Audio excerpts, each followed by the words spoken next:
Hi, this is Bridget Kelly, and today I'm going to talk about a Chrome app that you can get in the Chrome Web Store. It's called Picto4me, and it is a free app that allows you to make communication boards for students easily. And communication boards are really important for our students that have difficulty expressing themselves verbally. You would be able to freely download this into your Chrome account.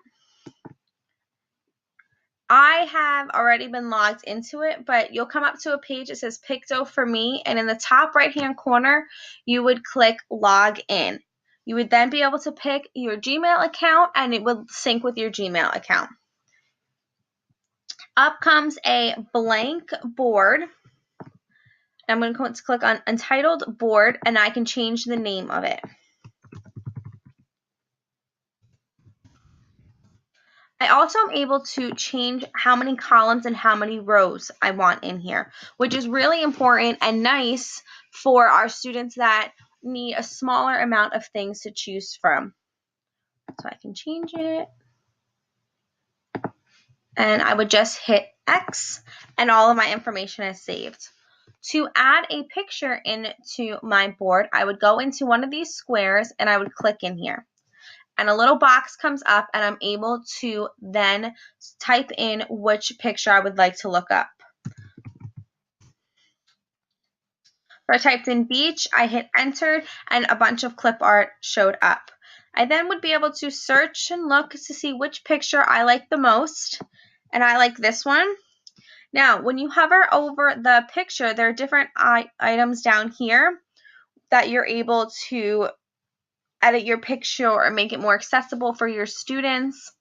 This one is particularly important if you're going to use this board on a smart board or a way that the child can also listen to it when they're talking or when they're touching the button, the box.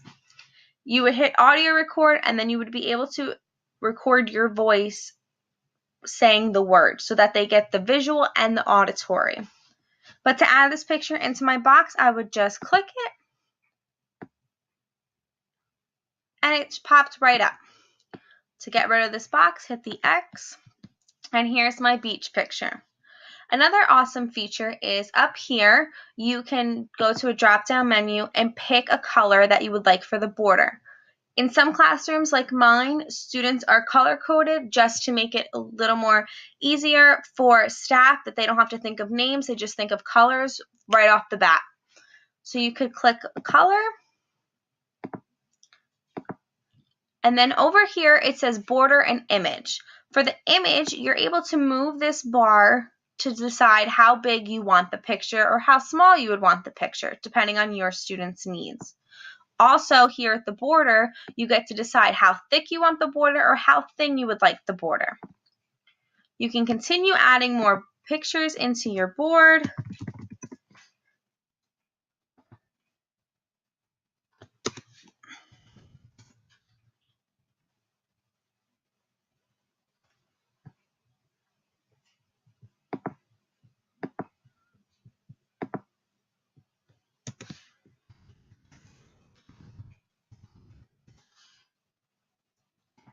And I added them all in.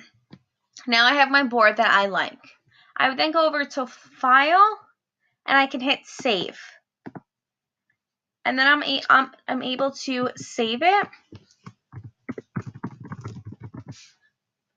Hit Save, and it's saved. I then can also download it,